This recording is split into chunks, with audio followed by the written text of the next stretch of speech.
पुंडलिकवरदे हरि विठ्ठल श्री ज्ञानदेव तुकाराम। पंढरनाथ भगवान की जय। प्रभु रामचंद्र भगवान की जय। पवनसुत हनुमान की जय। उमापति महादेव की जय। अवधूत चिंतन श्री गुरुदेव दत्त। हरिविजय अध्याय 11। श्री गणेशाय नमः, श्री सरस्वती नमः, श्री सद्गुरु रामचंद्राय नमः, श्री गुरुभ्यो नमः।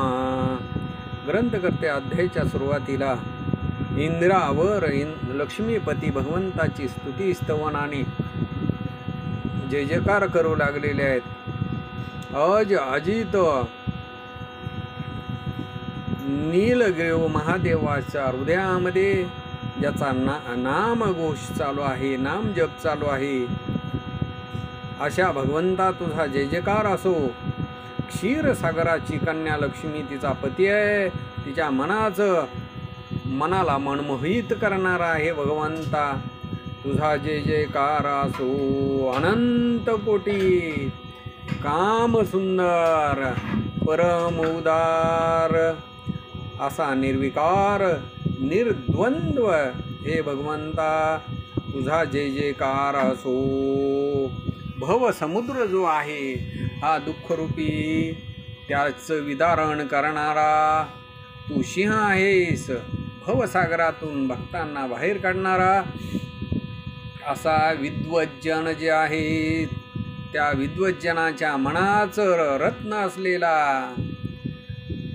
आणि जे ऋषी मंडळी आहेत त्यांची ध्यानधारणा असलेला तू भगवंत आहेस। दुर्जनांचा नाश करणारा, दानवांचा नाश करणारा आणि शत्रूंचं भंजन करणारा असा तू प्रताप सूर्य आहेस। गहन असं जे मायेचं हे वन आहे, या वनाचा नाश करणारा, अज्ञानाचा नाश करणारा ज्ञान सूर्य तू आहेस। अवगम्य असा तू भगवंत आहेस आणि तुझ्या गुणाचं वर्णन करत असताना हजार मुखांचा शीश तो सुद्धा थकला गेलेला आहे, तरीसुद्धा तुझं वर्णन त्याला करता आलं नाही। भीमा नदीच्या काठावरती आदिपुरुष दिगंबर ब्रह्मानंद असा तो विटेवरती उभा राहिलेला आहेस, तरी श्रीधर स्वामी भगवंताला विनंती करू लागलेले ही कथा वदवण्यासाठी तो माझ्या बुद्धीला चालना दे। हरिविजयाच्या 10व्या अध्यायाच्या शेवटाला भगवंताची स्तुती ब्रह्मदेवानी केली आणि मग ब्रह्मपुरीला चोरून नेलेली गोपाळासहित गायी आणि वासरं माघारी आणून दिली आणि ब्रह्मदेव हे स्वस्थानाला परत गेले। असे काही दिवस गेल्यानंतर एके दिवशी सकाळच्या वेळेला गायी आणि गोपाळांना घेऊन श्रीकृष्ण भगवंत यमुना नदीच्या काठावरती गायी चारण्यासाठी आलेले आहेत। लावण्याची खान असलेला जगदात्मा तोच भगवंत गायी आणि गोपाळांना घेऊन वनामध्ये आलेला आहे। उन्हाळ्याचे दिवस होते, वसंत ऋतू होता, मध्यान्ह काळी साधी वेळ होती आणि दुपारची वेळ असल्यामुळं, उन्हाळ्याचे दिवस असल्यामुळं सूर्य तळपू लागलेला होता। त्याच्यामुळं सगळ्यांना भयंकर अशी तहान लागली होती। गायीचे कळप हे पुढं धावू लागलेले आहेत, त्या यमुना नदीच्या काठावरती जाऊ लागलेले आहेत, पण त्याच यमुनेच्या डोहामध्ये कालिया नावाचा महादुर्मती असा दुष्ट साप तिथे होता। जगद्वंद्य श्रीकृष्ण भगवंताला पाठीमाग सोडून ते गोपाळ आणि गायी पुढं धावू लागलेले आहेत। ज्या वेळेला भगवंतापासून दूर जातो त्यावेळेला त्याला कर्माचे भोग प्राप्त होतात आणि मग दुःखामध्ये पडावं लागतं. त्या यमुनेच्या पाण्याच्या जवळ गेलेले आहेत आणि पाणी पिल्याबरोबर ते जे गोपाळ होते ते गतप्राण झाले आणि यमुना नदीच्या काठावरती त्यांना मृत्यू प्राप्त झालेला आहे. सगळेजण त्या काठावरती पडले गेलेले आहेत. आणि म्हणून त्या जमिनीवरती अकल्पित तिथं असं दारुण विघ्न पडलं गेलेलं आहे. म्हणून कदा काळी सुद्धा भगवंताच्या चरणापासून लांब जाऊ नये. भगवंताचे पाय कधीसुद्धा विसरू नयेत. हातामध्ये वंशवाद्य घेऊन त्याच वेळेला लक्ष्मीपती भगवंताचा अवतार श्रीकृष्ण भगवंत रुक्मिणी रमण त्यावेळेला तिथं आलेले आहेत. तर त्यावेळेला ध्यानात होऊन सगळे गायी आणि गोपाळ पडलेले पाहिले. ते श्रीकृष्ण भगवंताने पाहिलेलं आहे. कृपाळो कनवाळो दयेचा सागर कमलापती तो करुणाकर आहे. आणि मग त्यांनी कृपादृष्टीनं त्यांच्याकडं पाहिल्याबरोबर जसे झोपेतून उठावे तशा पद्धतीनं ते गायी आणि गोपाळ उठलेले आहेत. अनंत ब्रह्मांडाचे प्राणी जे आहेत त्या अनंत ब्रह्मांडाच्या प्राण्यांना जो कृपादृष्टीनं पाहतोय आणि त्याच श्रीकृष्णाने ते गोपाळ आणि त्या गायी नुसत्या कृपा कटाक्षानं पाहिलं आणि पुन्हा जिवंत झाल्या. आणि मग त्यावेळेला उठून तटस्थ असं श्रीकृष्णाकडं पाहू लागलेले आहेत. म्हणू लागले याच्या हातूनच जीवन प्राप्त झालं. सकळ जीव याच्या हातामध्ये आहेत. आम्ही या यमुनेचं पाणी पिलो. पाणी पिल्याबरोबर आम्हा सर्वांना विषाची बाधा झाली आणि आम्ही बेशुद्ध होऊन पडलो. पण ह्यानं कृपा करून आमच्याकडं पाहिलं आणि आमच्या प्राणाचं रक्षण केलं. असा विचार ते करू लागलेले आहेत. आणि मग जगदात्मा श्रीकृष्ण भगवंताने विचार केलेला आहे की या कालिंदीच्या या यमुनेच्या डोहामध्ये हा दुरात्मा राहतो आहे. याला आता काय करावं तर हाकलून द्यावं. याला क्षमा करण्यामध्ये काही अर्थ नाही. याला हाकलून दिल्यानंतर सर्वांना सुख प्राप्त होईल. हा कालिया साप अतिशय परमासा दुष्ट आहे. सळसळा यमुनेचं पाणी हलू लागलं. जिकडं पाण्यावरून वारा जाईल तिकडं सगळ्या जीवांचा संहार होऊ लागलेला आहे. आकाशातून पक्षी उडून जाऊ लागले तरी सुद्धा चरफडून मृत्यू पाहू लागले. कालियाच्या डोळ्यामधला पेटता अग्नी वनाला जाळून भस्म करू लागला. तिथला वारा जिकडं जाईल तिकडचे वृक्ष जळून जाऊ लागले. मग त्या यमुनेचं पाणी कोण पिईल? स्पर्श सुद्धा त्या पाण्याला करता येईना. इतका महाभयंकर तो कालिया साप त्याच डोहामध्ये येऊन कालिया का राहिला याचं पूर्वीचं कथन. पूर्वी सगळे साप मिळून भगवंताला शरण गेले. त्या गरुडाला शरण गेले आणि गरुडाला शरण जाऊन त्याला म्हणू लागले तू आमचा संहार करतोय तरी आम्हाला अभय दे. त्यावेळेला त्या गरुडानं सांगितलं प्रत्येक वर्षी माझी पूजा नेमानं करावी. ते सर्वांनी मान्य केलं आणि भाद्रपद शुद्ध पंचमीच्या दिवशी अतिशय आदरानं त्या गरुडाची पूजा करू लागले. आणि त्याच्यामुळं साप हे निर्भय झाले. एक रथ भरून अन्न त्याच्यावरती एक साप ठेवून ते त्या गरुडाला नियमानुसार प्रतिवर्षी नेऊन देऊ लागले. त्यावेळेला हा कालिया नावाचा साप हा मदानं उन्मत्त झालेला त्या गरुडाची पूजा त्यानं मानली नाही आणि ते त्यावेळेला गरुडानं ऐकलं. गरुड म्हणू लागलेला आहे, त्या कालियाला मी मारून टाकीन. आणि मग त्या गरुडाच्या भीतीमुळं आता कुठं लपून बसावं, लपून बसण्यासाठी कुठेही ठिकाणा मिळेना. आणि मग तो कालिया नावाचा साप यमुनेच्या डोहामध्ये येऊन थांबलेला आहे. त्या यमुनेच्या डोहासाठी अगोदरच गरुडाला पूर्वीचा शाप होता. यमुना नदीमधले मासे काढून तो गरुड दिवसेंदिवस खात होता.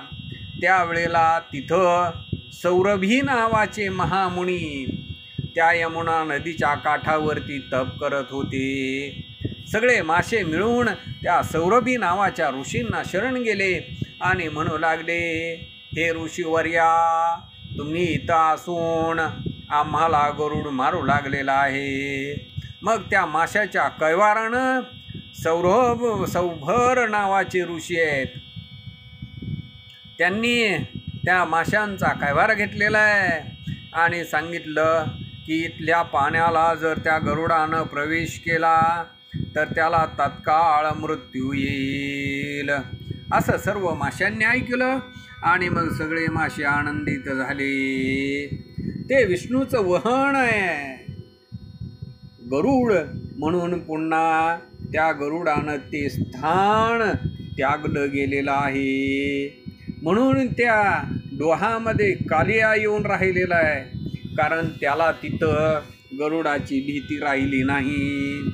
असो अशा पद्धतीनं त्या कालियानं नुसते डोळे उघडले तरी झाडं आणि वन जळून जाऊ लागली, पाषाण उलू लागले, दगड उलू लागले. एक कदंब वृक्ष राहिला होता, बाकीची सगळी झाडं जळून खाक झाली. त्याच्यावरती पूर्वी गरुड बसलेला होता आणि त्या गरुडानं जो अमृताचा कलश होता तो त्या झाडावरती ठेवलेला होता. तो घट एका क्षणापुरता त्या झाडावरती ठेवलेला होता आणि म्हणून ते झाड अमर झालेलं होतं. त्याच्यामुळं त्या कालियाचं दुर्धर विष त्या कदंबाला कधीही जाळू शकलं नाही. आणि म्हणून सिंहावलोकनानं ते तत्वता श्रोते मागील कथा पाठीमागं झालेली आहे. यमुनेच्या तीरी जगतपित्याचा पिता त्याने ती सगळी प्रेत उठवलेली आहेत. आणि मग त्याच वेळेला या कालियाला इथून काढावं, हा अमित्र आहे म्हणून श्रीकृष्ण भगवंत कदंबावरी चढले. पण चढून काय केलं तर जसा उदयाला आलेला सूर्य आहे तसे श्रीकृष्ण भगवंत दिसू लागले. ऐरावती हत्तीवरती बसलेला आहे देवांचा राजा इंद्र आणि तसे श्रीकृष्ण भगवंत त्या कदंबावरती दिसू लागलेले आहेत. तो वैकुंठीचा सुकुमार आहे, श्याम सुंदर आहे, नंदाचा कुमार आहे. त्या कदंबावरती श्रीधर दिनांचा उद्धार करणारा अतिशय शोभून दिसू लागलेला आहे. कालियाचं मर्दन ज्या वेळेला आरंभ केलं तेव्हा श्रीकृष्णाचं वय अवघं 6 वर्षाचं होतं. आणि मग त्या कदंबाच्या झाडावरती श्रीकृष्ण भगवंत आहे त्या भगवंताला सगळे गोपाळ पाहू लागले. परम असा सुवास आहे, पिवळा पितांबर आहे, दृढ असा पिवळा पितांबर आहे. सुंदर पदर खोला गेलेला आहे, मोत्यांच्या माळा सावरलेल्या आहेत. कमरेला करदुड आहे, कानामध्ये दिव्य कुंडल रुळू लागलेली आहेत, तेज दिसू लागलेलं आहे. कानापर्यंत लांब डोळे आहेत. श्रीकृष्ण भगवंताचं मुख हे सुहास्य वदन आहे. सुनीळ अशी रत्न ओतलेली अखंड असावी, तसे हात गुडघ्यापर्यंत लांब आहेत. बाहुदंड हे अतिशय बलवान आहेत आणि ते दंड वाजवले गेलेले आहेत. दंड थोपटल्याबरोबर हाक फोडली गेलेली आहे. त्यावेळेला तो वैकुंठीचा वेल्हाळ श्रीकृष्ण भगवंत सुकुमार राजस असा तमाल नीळ यमुनेच्या डोहामध्ये उडी घातली आणि सगळे गोपाळ हे पाहू लागले. त्या यमुनेच्या डोहामध्ये उडी घातल्याबरोबर त्या यमुनेमधलं जे पाणी आहे शतधनुष्य उंच गेलेला आहे. कल्लोळ जो आहे पाण्याचा तो तीराला जाऊन आदळला गेलेला आहे. विषाचं ते पाणी परमाद्भूत असा श्रीकृष्ण भगवंतानी केलेला आहे. म्हणून सगळे देव विमानामध्ये बसलेले आहेत आणि हरीचं अद्भुत कर्तव्य पाहण्यासाठी सगळ्यांनी विमानामध्ये बसून स्वर्गात दाटी केलेली आहे. पार्वती माते सहित कैलासपती महादेव आलेले आहेत. शची सहित इंद्रदेव आलेले आहेत. सावित्री सहित ब्रह्मदेव आले.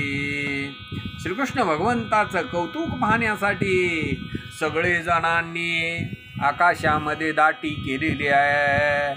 आणि त्याच वेळेला त्या यमुनेमध्ये जगज्जीवन श्रीकृष्ण भगवंत भुजदंड आपटू लागलेले आहेत. दंड थोपटू लागलेले आहेत आणि मग तो घोष त्या कालियाच्या कानावरती पडलेला आहे आणि मग ते पाणी खळबळलं म्हणून तो कालिया अतिशय धावू लागलेला आहे. महान कपटी असा तो सर्प काळा भोर 100 फणा विशाल अशा ताठर आहेत आणि धुस्कार करू लागलेला आहे. त्याच्या ज्वाळा उडू लागलेल्या आहेत. फुफुकारा देऊ लागलेला आहे. महान असा कराळा उठू लागलेले आहेत. नेत्रानं त्या कालियानं डोळ्याने जगनमोहन मायेचं चक्र चालवणारा शुद्ध चैतन्य जे महादेवाचं ध्यान आहे आणि देवांचा पूज्य असा देव आहे. सनकाधिक त्याचं ध्यान करतायत. सनकाधिक संतांच्या हृदयामध्ये जो वास्तव्य करणार आहे तीच अतिशय सुंदर गोमटी अशी मूर्ती श्रीकृष्ण भगवंताला त्या कालियानं पाहिलेला आहे. आणि मग अख्खं ब्रह्मांड ज्याची आज्ञा श्रीमंत आहे अशा मूरमर्दान कमळासारखे डोळे असणाऱ्या ज्याचं वाहन गरुड आहे अशा भगवंताला कालियानं पाहिलं. आणि मग कालिया धावला गेलेला आहे. श्रीकृष्ण भगवंताच्या हृदयावरती डंख मारण्यासाठी तो धावू लागला. त्याच वेळेला श्रीकृष्ण भगवंताला जागोजागी त्यानं दंश केले. श्रीकृष्ण भगवंताच्या अंगाभोवती वेढा घालून तो श्रीकृष्ण भगवंतांना आवळू लागलेला आहे. सच्चिदानंद भगवंत सावळी मूर्ती या राजस सुकुमार अशा श्रीकृष्ण भगवंताला त्या काळ सर्पानं आवळलं गेलेला आहे. जो विद्वज्जनांच्या मनाचं मन रमण करणारा अनंत कल्याणदायक आकाशासारखा रंग असलेला पुराण पुरुष भक्तवत्सल, त्या भक्तवत्सल भगवंताला सापानं आवळलं.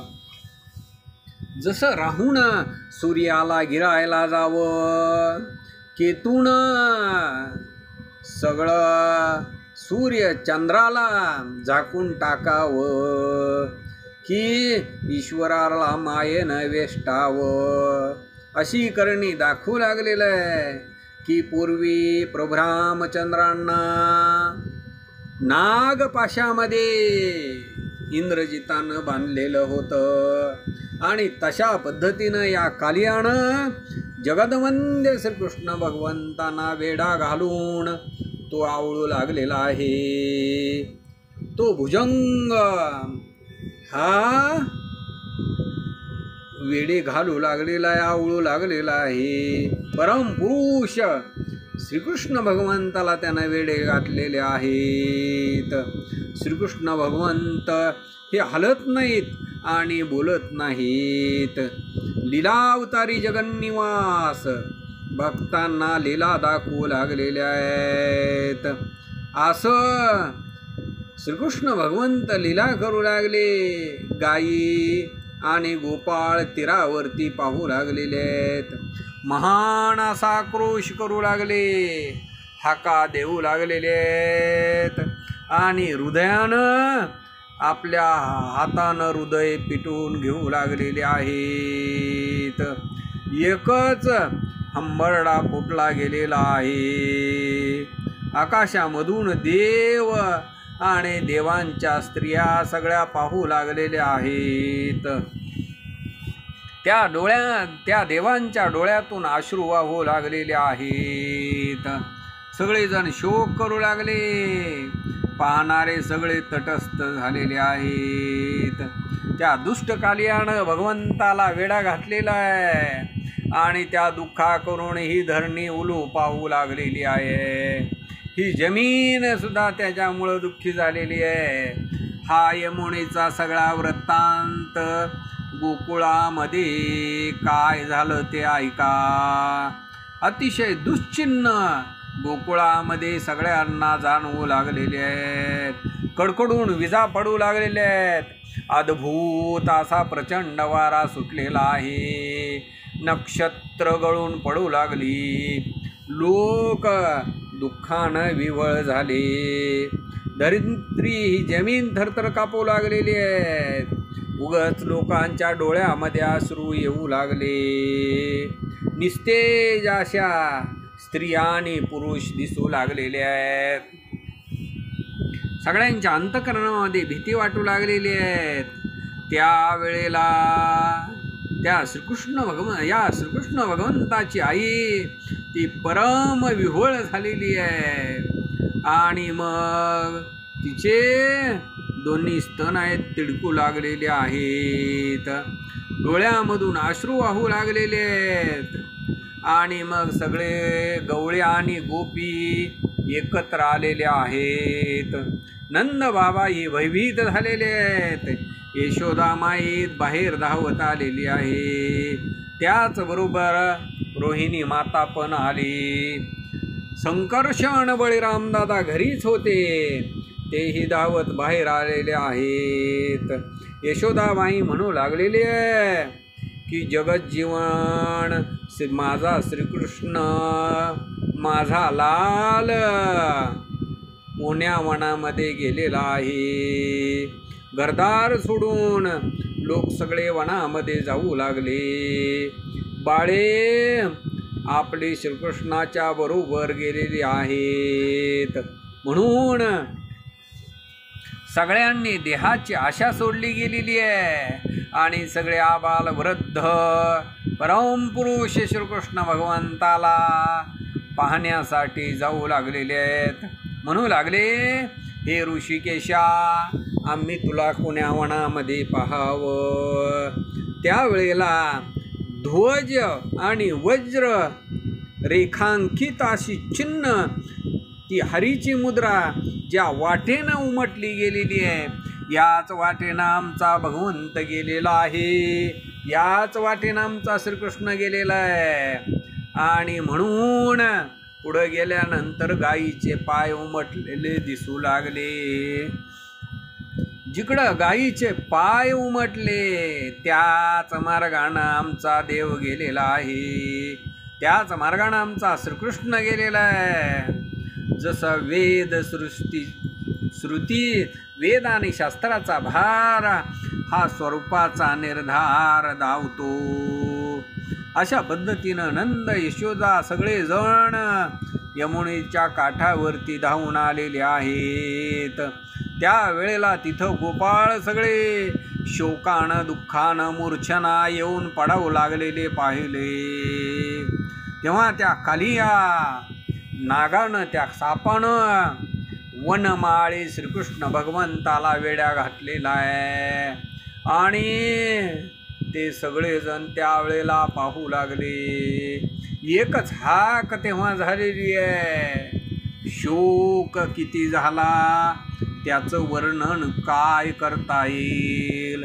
यशोदामाई म्हणू लागलेली आहे, गा कान्हया आता तुझं कुठे पाहावे तान्हया. धाव धाव लवलाही गोपाळांना विसावा देणाऱ्या. अरे माझ्या स्तनामध्ये पाना दाटलेला आहे, आता हा पाना हे राजवणायना, मी आता कोणाला पाजुळू. हे माझ्या पाडसा मनमोहना श्रीकृष्णा, हे तान्या मला एकदा मुख दाखव. धाव धाव गे माझे तानाई, सावळ्या सुकुमार माझे सखे बाई, उदार डोळस कृष्णाबाई. आता तुला कोठे पाहू, दही दूध सर्व तू खात होतास. हे राजसा, मी तुला कधी काही बोलले नाही. पाडसा एकदा धावून ये आणि मला भेट दे. हे कान्हा, तुला मी उखळाला बांधलं म्हणून माझ्यावरती तू रुसलास का.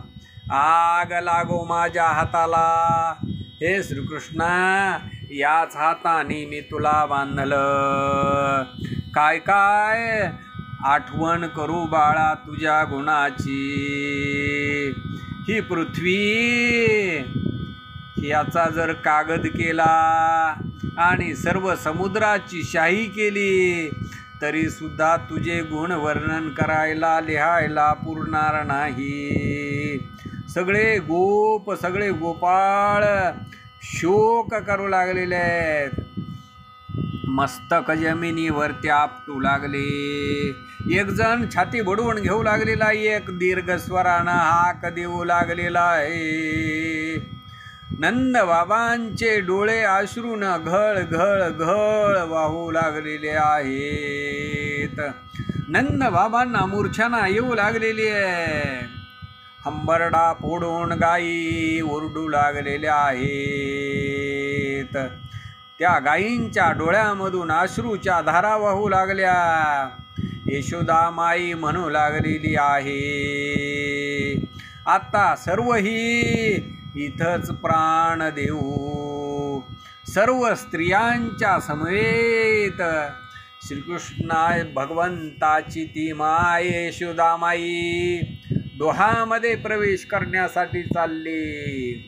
त्यावेळेला बळीराम दादा आडवा आलेला आहे आणि बळीराम दादा म्हणू लागले की एक गोष्ट सांगतो ती ऐका.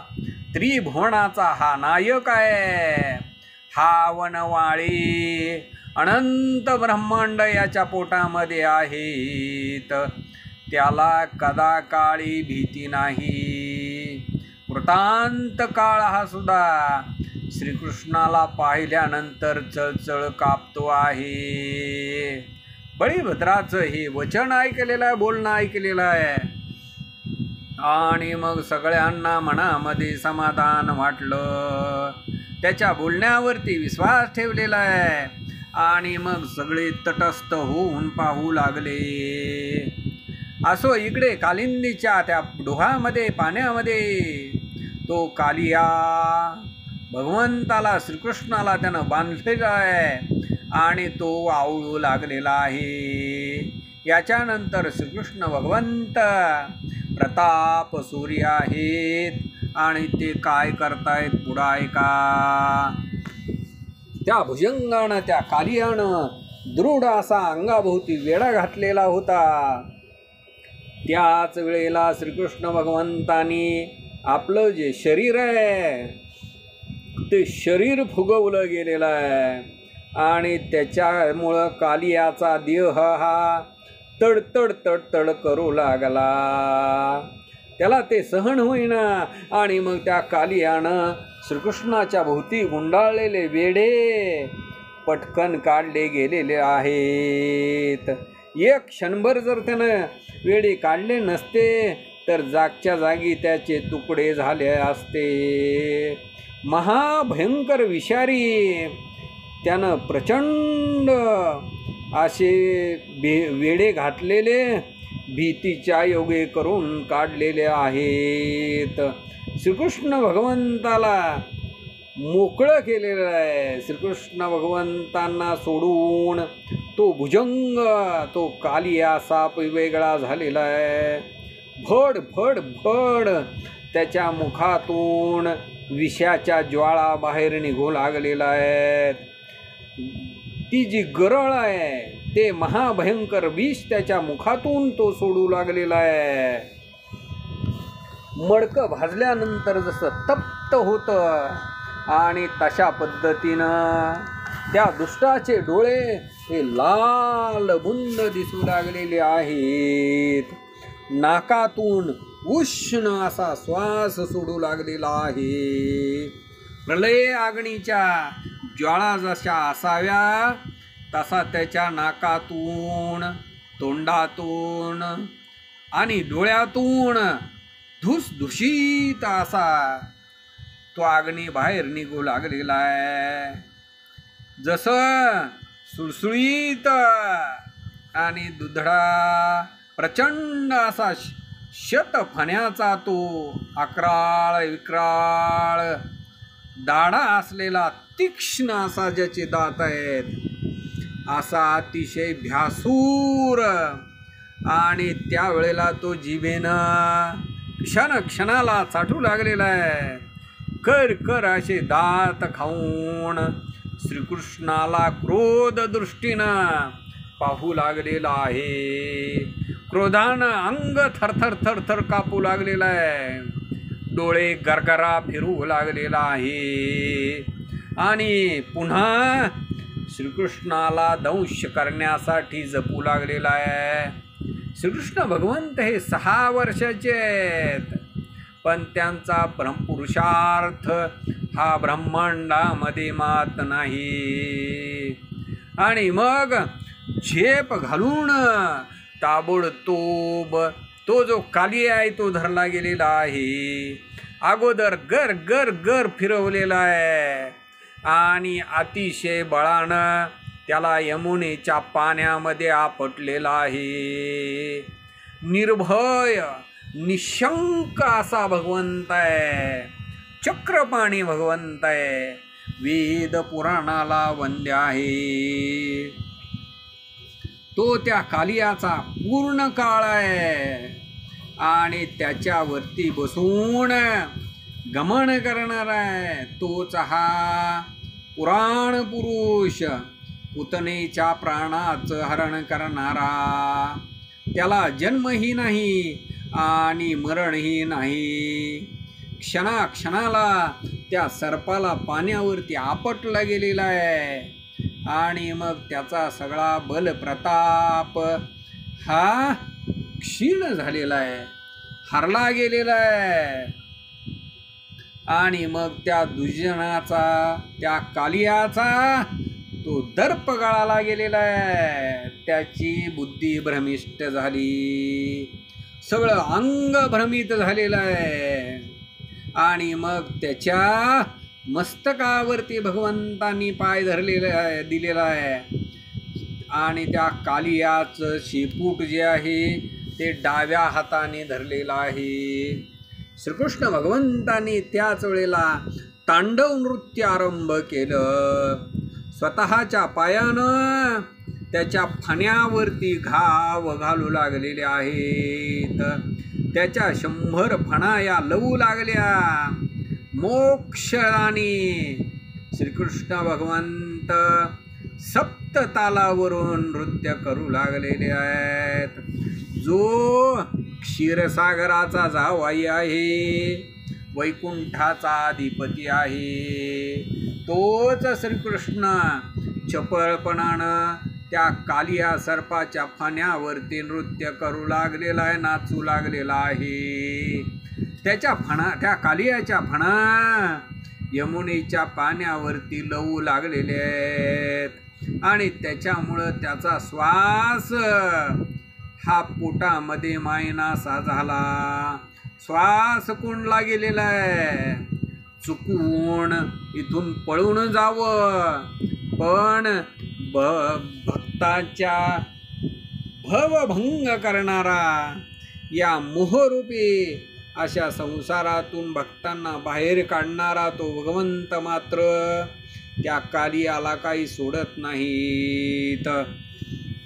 आणि म्हणून त्या कालियाच्या मस्तकावरती, फण्यावरती टाच हाणून त्याला तुडू लागलेले आहेत. जो सर्वांतरामध्ये भगवान आहे तोच पूर्ण ब्रह्म सनातन, तो कालियाच्या शिरावरती नृत्य करून भक्तांना सुख देऊ लागले. नृत्य तरी भगवंत कसे करू लागले? गोकुळीचे सगळे जण तटस्थ होऊन पाहत आहेत. विमानामध्ये देव आश्चर्य करू लागले. कुणाचीही पापणी हलत नाही. आनंदानं टाळाने विणे वाजू लागले, मृदंग वाद्य वाजवू लागलेले, कुणी हातानं टाळे वाजवू लागले आणि श्रीकृष्णाची नृत्यगती पाहू लागले. मदन मनोहर, मनाला वेधणारी, मनाला मोहित करणारी मूर्ती श्रीकृष्णाची आहे. सर्वांचं कल्याण करणारी अगाध अशी कीर्ती पाहण्यासाठी त्या अष्टनायिका धावत आलेल्या आहेत.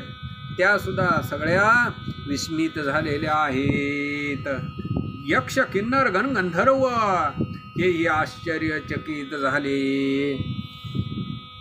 श्रीकृष्ण भगवंत नृत्य करतायत. वाक्याने पुर रुंझून रुंझून वाजू लागलेली आहेत. कमरेला पिवळा पितांबर अतिशय सुंदर दिसू लागलेला आहे. कमरेला जो करदोडा आहे तोही झळकू लागलेला आहे. आणि हाताची खूण वनमाळी धावू लागलेली आहेत. त्यावेळेला हातातल्या 10 बोटातल्या 10 ज्या अंगठ्या आहेत त्या झळकू लागलेल्या आहेत. दिव्य असं पदक हृदयावरती आहे. मुक्ता फळांच्या मोत्यांच्या माळा आणि सुंदर दिसू लागलेल्या आहेत. मंद स्मित असं सुहास्य वदन आहे.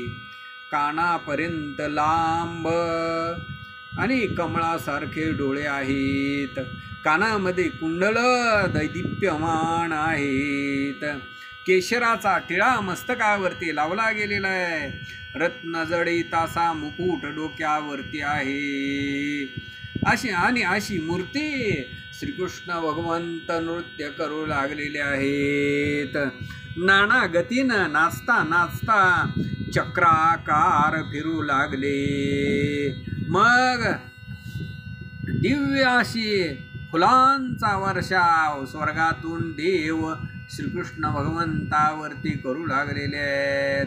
त्यावेळेला देवांगणाही तिथं आलेले आहेत, म्हणू लागलेले आहेत, तन मन धनानं अभिमान सोडून या श्रीकृष्णावरून जीव ओवाळून टाकावा. अनंत जन्माचं तप आचरण केलं तरच हा जगज्जीवन भगवंत प्राप्त होतो आहे.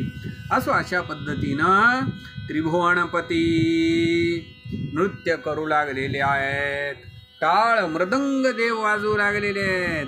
कालियाचा प्राण निघू पाहतो आहे.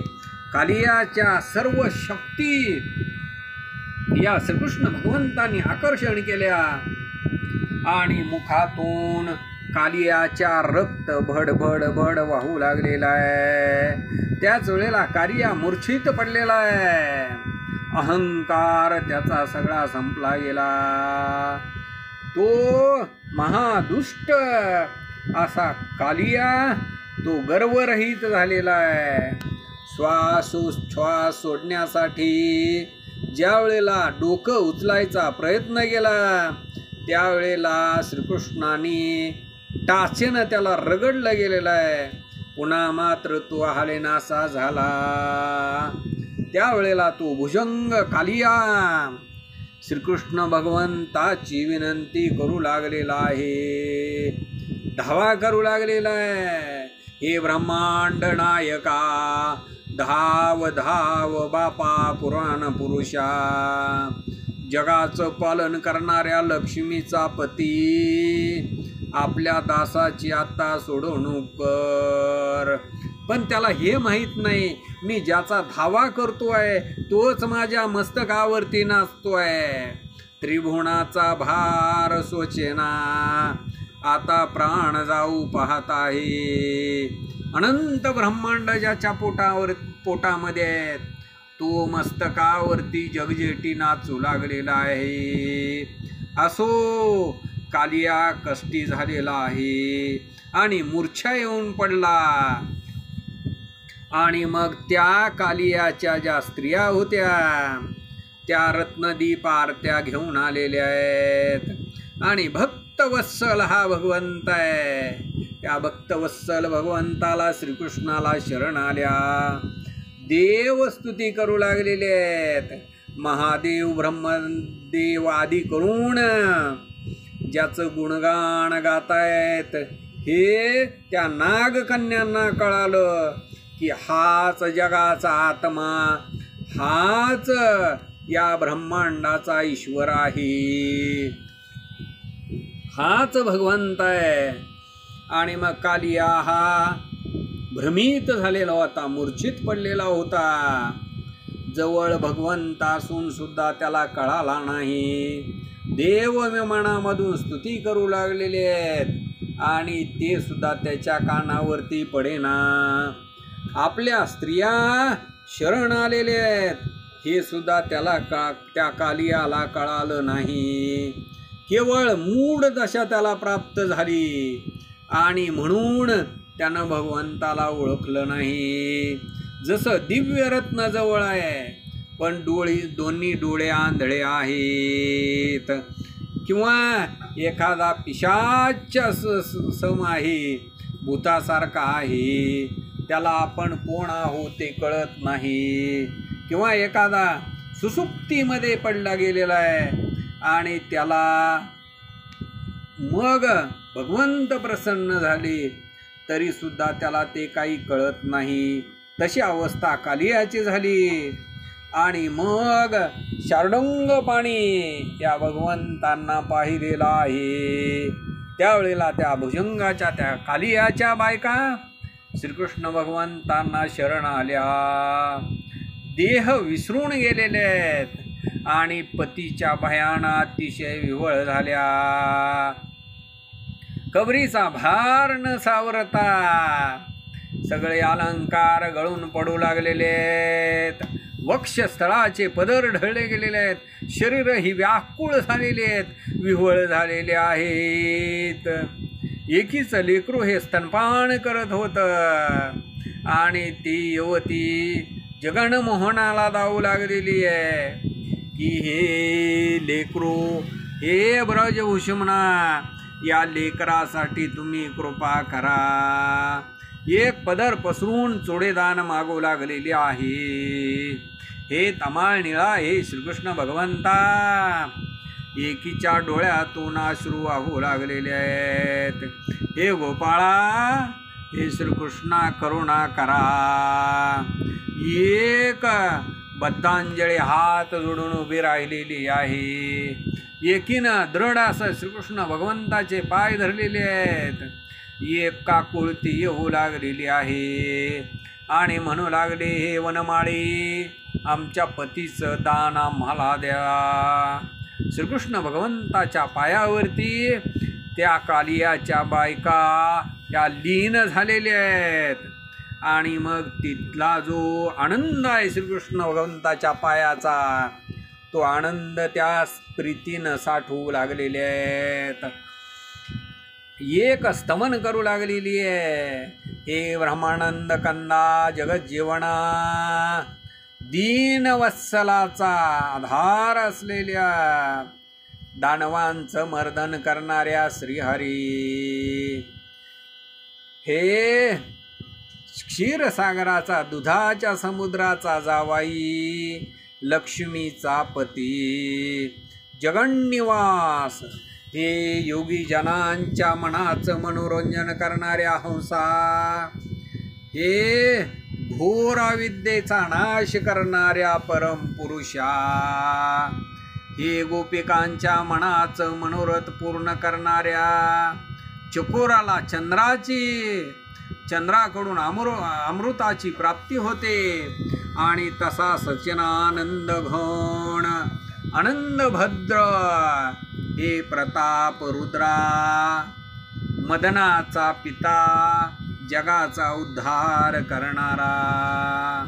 बाळकानं अन्याय केला पण त्याची आई त्याला क्षमा करते. महादुर्जन हा निर्दय आहे, पण तुझ्या पायाच्या धुळीनं त्याचा उद्धार झालेला आहे. जे दुसऱ्याचा घात करू इच्छितात त्याला शासन करणारा तू जगन्नाथ आहेस. पण यानं पूर्वी तप पुष्कळ केलेलं आहे, किती केलं ते सुद्धा कळत नाहीत. म्हणून याचं पूर्वीचं पुण्य आहे. यानं पंचाग्नी साधन केलं की, सद्गुरू भजन केलं, साधू सेवा प्रीतीनं केली की, ब्रह्मचर्य आचरला गेलेला आहे की, वानप्रस्थाश्रमामध्ये राहिला किंवा चतुर्थाश्रम जो संन्यासाश्रम आहे तो तरी यानं पूर्वजन्मामध्ये आचरण केलेला असेल. त्याच वेळेला तुझे पाय याच्या मस्तकाला लागले, तुझ्या अंगीची ज्ञान कळा तीच तुझ्या पायाजवळ लक्ष्मी राहिलेली आहे. तिच्यापेक्षा याचं भाग्य वेगळं आहे असं आम्हाला वाटू लागलेलं आहे. तरी एवढा अन्याय क्षमा करून आम्हा स्त्रियांना वज्र चुडे दान द्यावं. हा तो कालिया परम असा मूढ आहे, अज्ञानी आहे, दुरात्मा आहे. तुझा महिमा त्यानं जाणला नाही. हे अनंत ब्रह्मांडाचं पालन करणाऱ्या देवाचा शिरोमणी, हत्तीचा नकराच्या तावडीतून उद्धार करणारा. आणि म्हणून एवढा अन्याय हे कमलापती, लक्ष्मीपती श्रीकृष्ण भगवंता तुम्ही पोटात घाला आणि याला माफ करा. भृगूने तुला लात मारली पण तीच हे पूर्ण शांत जगाचा आत्मा, तो अन्याय माफ केला आणि ती भृगूची लात आपल्या हृदयावरती धारण केली. तसा याचा अन्याय, ह्याचे सगळे या कालियाचे अन्याय क्षमा करा हे गोविंदा असं म्हणून आराधना करू लागलेल्या आहेत. अशा त्या सर्पकन्या विनवती करू लागलेल्या आहेत आणि जगतपती श्रीकृष्ण भगवंत हे कालीच्या मस्तकावरती नाचू लागलेले आहेत. त्याच वेळेला त्या कालिया सर्पाचा प्राण निघू पाहत आहे. नेत्राला डोळ्याला तंद्री लागली गेलेली आहे. अंत समय आलेला आहे आणि मग तो करुणा भाकू लागलेला आहे. हे करुणालया यादवराया प्राण जातील याचे, असं त्या स्त्रिया म्हणू लागलेल्या आहेत. श्रीकृष्णाच्या पुढं पदर पसरू लागलेले आहेत. नाना पद्धतीनं काकुळती येऊ लागलेले आहेत. दीन वदन मुख झालेला आहे. त्यावेळेला दिनांचा बंधू अनंताचा नाथ कृपेचा सागर कनवाळू कृपाळू श्रीकृष्ण भगवंत हे आत्मया रामा, या भुजंगाची या कालियाची प्रेत दशा झाली. आमची निराशा करू नको आणि आता इथून आमची निराशाच होईल. आम्ही भणंगासारखी अवस्था आमची होईल. आम्ही अनाथ दीन आहोत. आमच्या पतीच्या प्राणाची भीक आम्ही मागतो आहोत. तू दारासा जगाचा पालक आहेस. तू आता चिंगटपणा करू नको. आमच्या पतीचं दान आम्हाला दे, आम्हाला चुडदान दे, अशी विनंती करू लागल्या. हे स्वामी, तू ध्रुव बाळाला धळपद दिलं. जो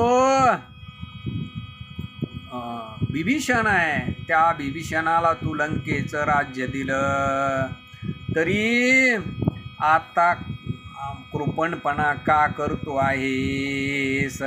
भक्तांचं शरणागताचं रक्षण करणं हे तुझं ब्रीद आहे, अशी करुणा ऐकलेली आहे. आणि मग श्रीकृष्ण भगवंताला कृपा उपजलेली आहे. मग कालियाचं मर्दन पूर्ण केलं आणि भक्ताचं वचन पाळलेलं आहे. तो कालिया साप मूर्छागत झाला, तसाच त्याचा पाय शिपटी ओढीत त्याला बाजूला लोटलं गेलेलं आहे. जय जयकार सगळे देव करू लागलेले आहेत. नागकन्या या ओवाळू लागलेल्या आहेत. त्यावेळेला कालिया हा अत्यंत क्षीण झाला. हळूच त्यानं डोळे उघडून पाहिले. त्यावेळेला देव मनामधून स्तुती स्तवन करू लागलेले आहेत. आणि हे त्या भुजंगाच्या कालियाच्या कानावरती पडलेला आहे, ऐकू येऊ लागलेला आहे. वैकुंठनाथ हा परमात्मा. त्यावेळेला त्याला कळालं आणि मग हे वैकुंठधामाची स्तुती करतायत. त्यावेळेला तात्काळ तो नर रूप झालेला आहे, मानवाचा वेश धारण केला आणि जसं व्यथाभूत बाळ असावं आणि मंजूळ मंजूळ बोलावं, तशा पद्धतीनं तो कालिया हरिपदाला धरून, श्रीकृष्णाच्या पायाला धरून स्तुती आणि स्तवन करू लागला. यादव कुळाचा टिळक, नंदाचा कुमार, वज्रपालक, त्रैलोक्याचा नाथ, चित्तचालक, शरणागताचं रक्षण करणाऱ्या तुझा जय जयकार असो. प्राण्याचे जे जसे संस्कार चराचरामध्ये नाना विकार आहेत, नाना जीव आहेत, ते सगळे तुझ्याच निर्धारण आहेत आणि जाती स्वभावानं ते तसे वागतात. तू सर्व जातीची निर्मिती करणार आहे. आम्हाला तू सर्प योनीमध्ये घातलेला आहेस. महातामस अशी पापाची खाण आहे. सदा मनामध्ये द्वेष वाढतो आहे आणि काम क्रोधानं वेष्टीला गेलेलं आहे. मत्सर आणि दंभानं नागवलेलं. आणि याच्यासाठी हे भगवंता तुझे पाय भ्रम झाला म्हणून मी ओळखले नाही. आहा प्रपंचाची गोडे लागल्यानंतर पायामध्ये अज्ञानाची बेडी पडते आणि मग फेरे फिरता फिरता वेडा होऊन जातो. तुझं भजन करावं याची कधी आवड निर्माण होत नाही. तेव्हा श्रीकृष्ण भगवंत कालियाला म्हणू लागलेले आहेत, आता पुष्कळ न बोलता वेळ वाया घालवू नको. तू परिवारासहित याच वेळेला समुद्रामध्ये निघून जा. जरी तू त्या असणाऱ्या गरुडाच्या भीतीनं या यमुनेच्या डोहामध्ये लपलेला असला तरी तू आता इथं राहू नको. तू आपलं सुखानं आणि समुद्रामध्ये जाऊन राहा. माझ्या पायाची मुद्रा तुझ्या डोक्यावरती उमटलेली आहे आणि त्याच्यामुळं गरुड तुला कधीही मारणार नाही.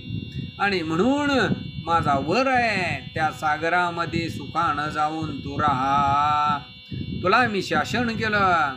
ही लीला जे अनुदिन गातील त्याला तुम्ही कधीही डंख करू नये.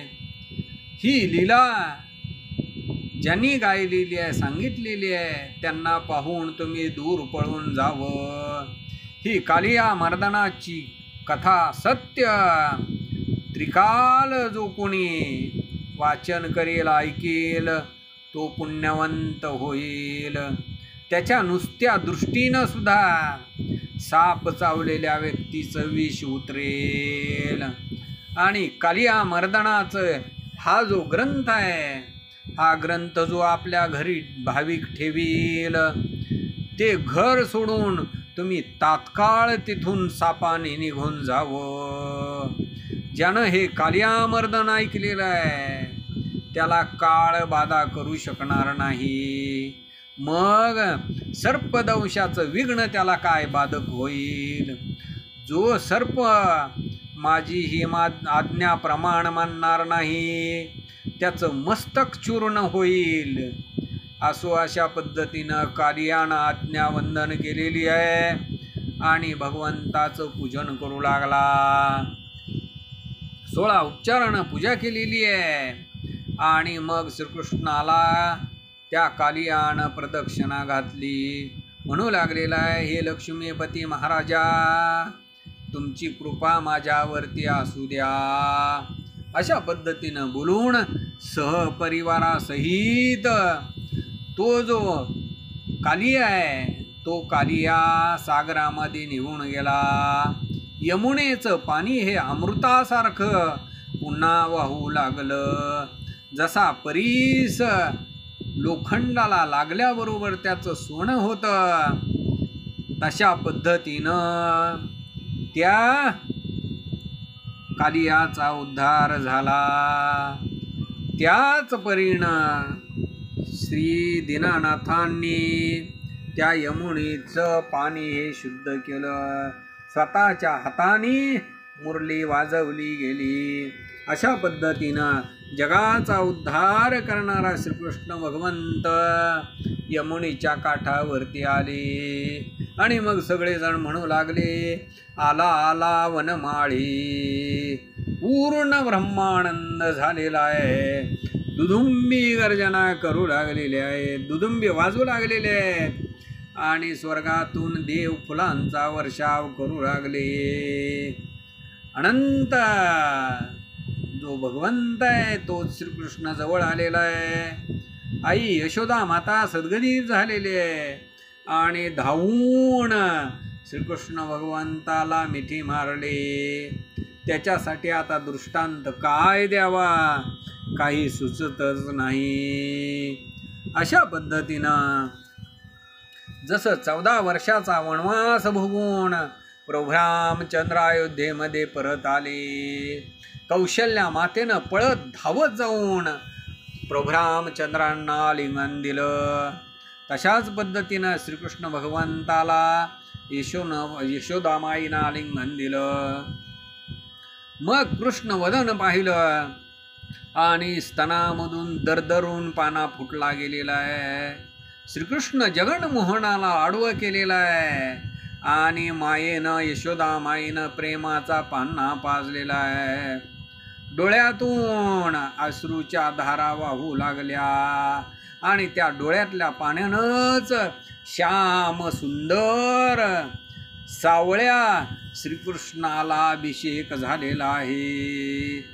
यशोदा माई म्हणू लागलेली आहे, सावळ्या श्रीधरा कसा रे वाचून आलास, माझ्या चेंगटाचं धन चुकलेलं पण ते बहुत कष्टानं माघारी सापडलं.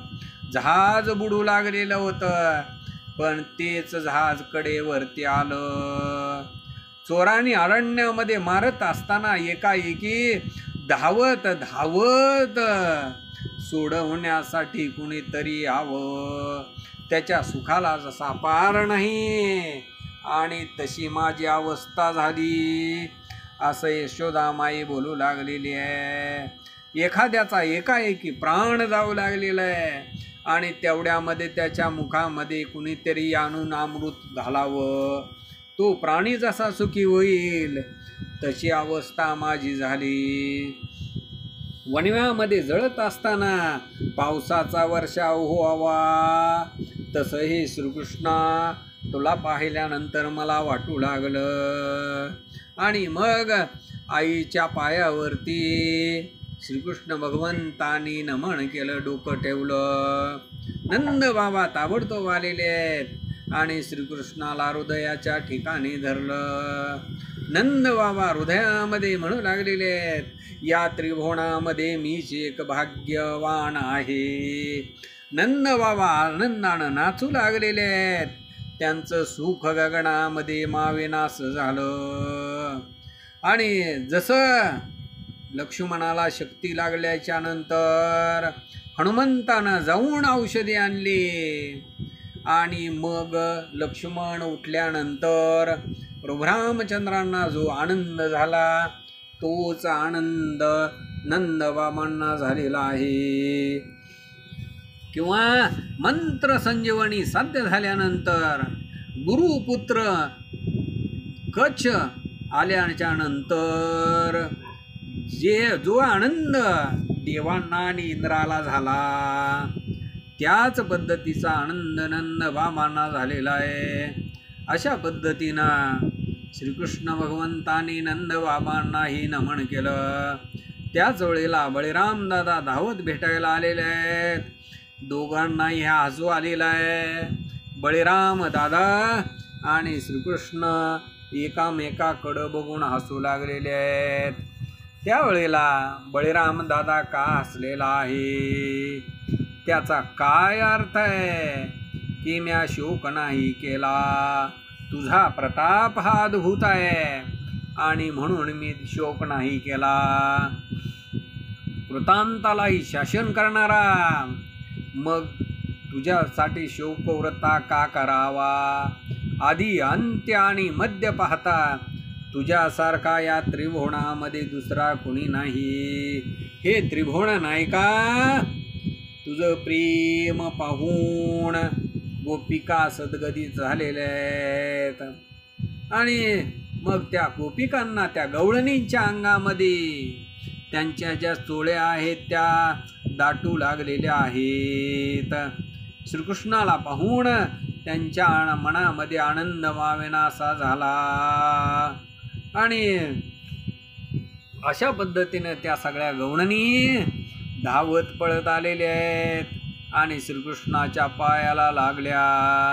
ब्रह्मानंद त्यांना झालेला आहे. सगळे जे गोपाळ आहेत लहान थोर त्या आपला सर्वांचा सखास वैर आहे. जो देवांना दुर्लभ आहे तोच या गोकुळामध्ये सुलभ झालेला आहे. म्हणून सगळेजण भेटू लागले. त्यावेळेला सूर्य अस्तमानाला गेलेला आहे आणि मग तिथंच सगळ्यांनी वस्ती केली आणि सगळेजण तिथं गाढ झोपेमध्ये निमग्न झाले. कुणाच्याही मनामध्ये कसलीही चिंता नाही. आणि मग अस्ताचळाला सूर्य गेल्याच्या नंतर तिथं जे ब्राह्मण होते ते आलेले आहेत आणि मग तिथं असणारा आनंद ते घेऊ लागले. अशा पद्धतीनं या कालिया मर्दनाची जी कथा आहे ती झालेली आहे. हे आख्यान जो कोणी ऐकेल त्याला सर्पाची विषबाधा होणार नाही. जरी झाली तरी ते विष बाधू शकणार नाही. हे आख्यान जो कोणी दररोज ऐकेल, हे आख्यान जो वर्णन करेल, एखाद्याला जर सर्पदंश झाला, त्याच्यावरती जर त्याची नजर पडली तर ते विष कितीही भयंकर असलं तरी ते विष उतरलं जाईल. असं हे महात्म्य आहे. पुंडलिक वरदे हरी विठ्ठल श्री ज्ञानदेव तुकाराम. पंढरनाथ भगवान की जय. प्रभु रामचंद्र भगवान की जय. पवनसूत हनुमान की जय. उमापति महादेव की जय. अवधूत चिंतन श्री गुरुदेव दत्त वासुदेव हरी.